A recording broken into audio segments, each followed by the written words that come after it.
Hey, good morning. Happy Tuesday. Got an interesting video for you guys today. It's a little bit of discussion on what Sony has been up to.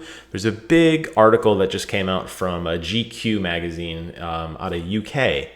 Big, long interview with Jim Ryan, subsequently led into a few of the PlayStation blog updates as well. Very odd time to be a Sony pony. We'll say that. Before we get into today's video, you know what you need to do. Subscribe. All right, let's go ahead and jump over here. So it's weird because PlayStation released two blogs, which we're going to get to in just a second, and it came out almost in parallel with this GQ article. I'm not going to read all of these in detail. Links to all of them are in the description box below, so you can go ahead and read through them in entirety. Don't worry about that now.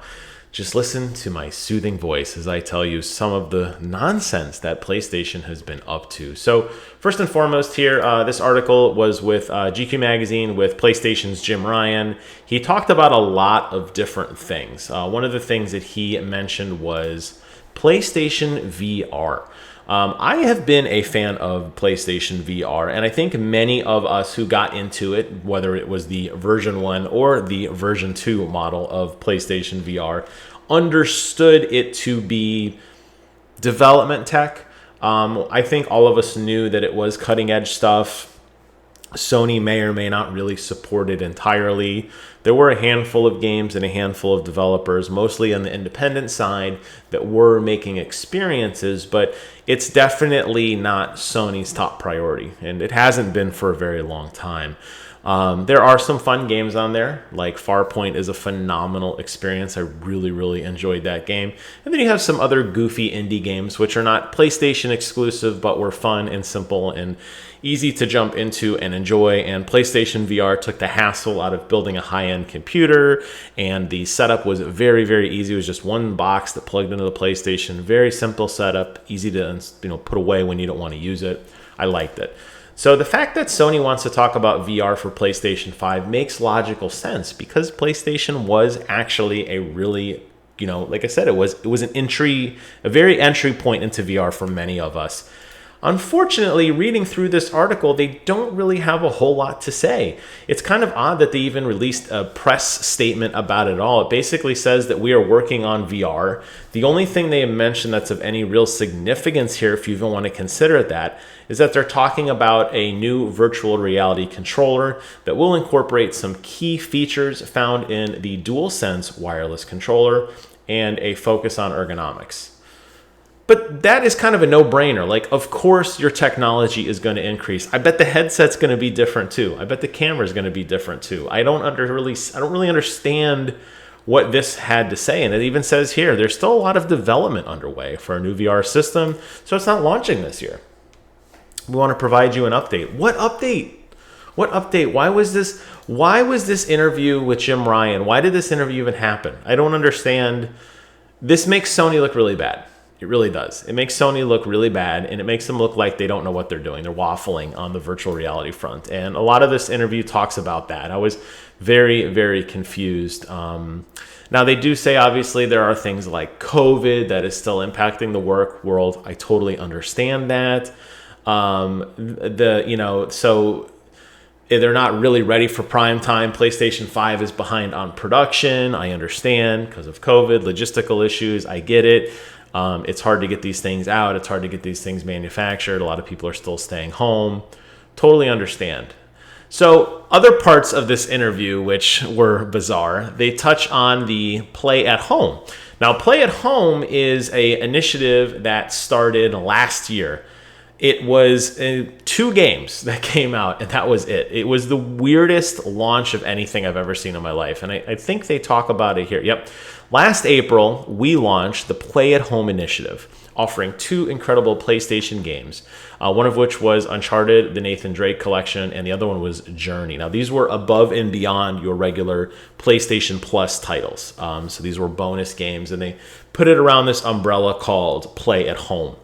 After those 2 games came out, the entire site just died. There was no news. There was no releases. It wasn't like I initially had thought it was something like, if you remember years ago during the Xbox 360 era, Xbox had an initiative where they had the Summer of Arcade, where they were releasing a lot of new indie games very rapidly. Sometimes you get a couple of them for free.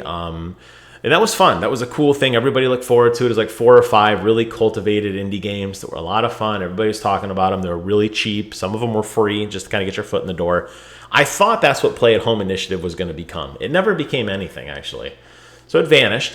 Now they're saying, hey, good news, we're bringing it back. And I'm like, bringing it back? Like, what's there to bring back? And this year, they're going to be offering Ratchet and Clank available for free. So this is above and beyond your regular PlayStation Plus games, which is cool. Understood why they're doing it, clearly because they want you to buy the new one. But hey, free is free. I did play this game. I own it. It is a blast. You will enjoy it. If you have not yet checked it out, it's yours to keep. Great.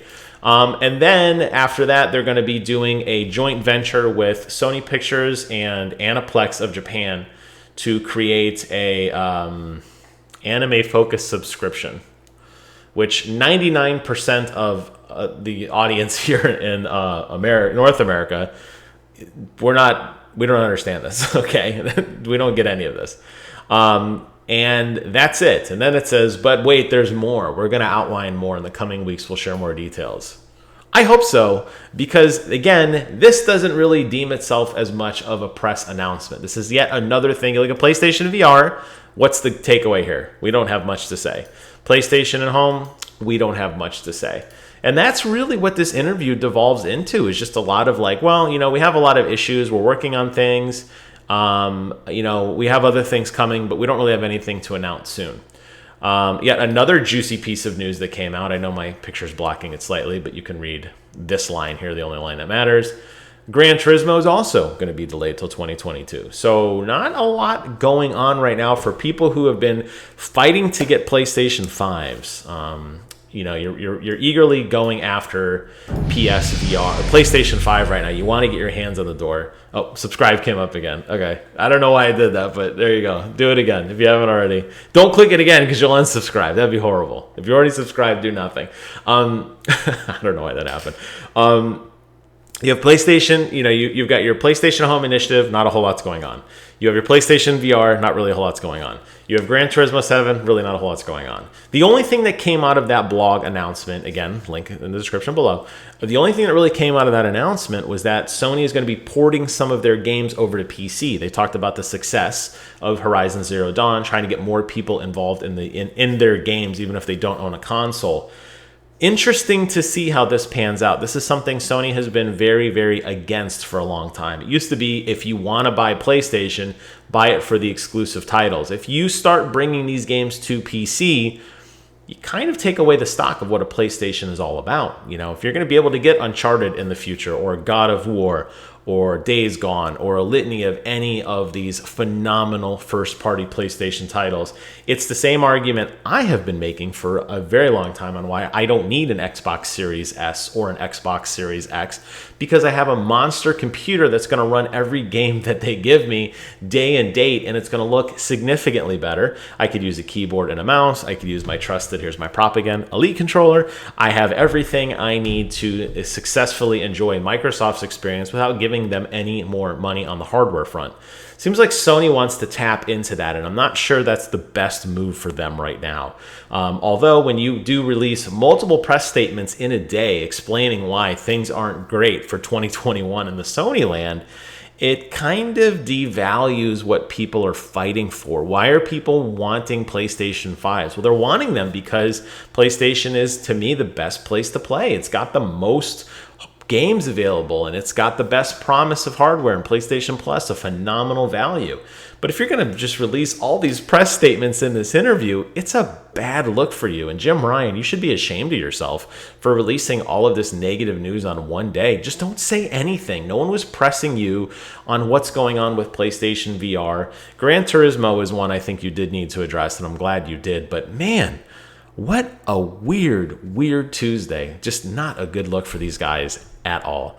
With that, I am closing out this video. Leave some comments below. Let me know if I got this right or wrong. I'd like to hear from you. Remember, I am a Sony pony, so everything you heard is a little bit biased towards Sony. But if I'm coming out saying how bad Sony is, then you know there is trouble a-brewing. Thank you guys so much for watching. Take care of yourselves. And until next time, I will see you guys on the other side.